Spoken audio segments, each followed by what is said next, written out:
Good morning বন্ধুরা, সবাই কেমন আছো? আশা করি সবাই খুব ভালো আছো। সুচিত্রার মা বাবার সংসারে সবাইকে অনেক ভালোবাসা, অনেক স্বাগত জানাচ্ছি। জানি একটা ভিডিও শুরু করছি। আজকে কোনো ব্লগ ভিডিও দেব না। তো আমি খুব ভালো নেই আজকে। বিগত 15 দিন 20 দিন আগে তোমাদের ভিডিও দিয়েছি, তার মধ্যে কোনো ভিডিও দিতে পারিনি। তার কারণ হচ্ছে আমার প্রচণ্ড শরীর খারাপ ছিল। মানে প্রচণ্ড শরীর খারাপ ছিল, আমি উঠতেই পারতাম না বিছনা থেকে। তো খুব কষ্টের দিন গেছে, এই 20টা দিন খুবই কষ্টে গেছে। আমার বাড়ির লোক জানে আর আমার হাজব্যান্ড জানে।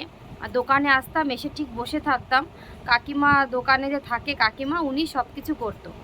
তো প্রচুর কষ্টে আমার এই দিনগুলো গেছে। আর ডাক্তারের রিপোর্ট দেখাচ্ছি আমি তোমাদের। তো এই দেখো ডাক্তারের রিপোর্ট।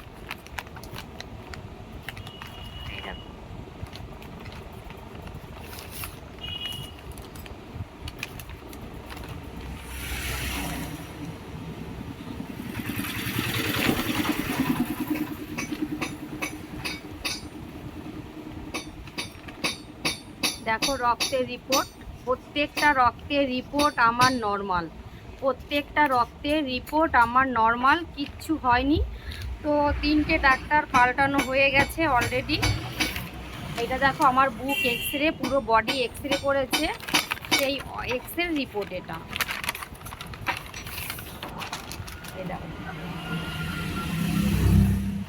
তো ডাক্তারবাবুদের কথা একটাই কথা, আমার হাজব্যান্ড তো দাদাভাইকে বললো আপনার ওয়াইফের কিচ্ছু হয়নি, পুরো সব রিপোর্ট নর্মাল আছে। কিন্তু আমি দাঁড়াতে পারতাম না, মাথা ঘুরতো প্রচণ্ড, মাথা তুলতে পারতাম না, এত কষ্ট হতো। আর হাতে পায়ে একটুও বল ছিল না, মানে হাতে পায়ে কোন অবশ হয়ে থাকতো। আর মাথা যন্ত্রণা হতো, মাথা তুলতে পারতাম না। এমনকি আমি যে জল নিয়ে পায়খানায় যাব সেটাও নিতে পারতাম না, তোমার দাদাভাই জল নিয়ে নিয়ে যেত। তো প্রচণ্ড শরীর খারাপ, 3টে ডাক্তার পাল্টানো হয়ে গেছে। ডাক্তারদের একটাই কথা যে আপনার সব রিপোর্ট নর্মাল আছে, কিছু হয়নি। তো যাই হোক, আমার অবস্থা প্রচণ্ড খারাপ হয়ে গেছিলো।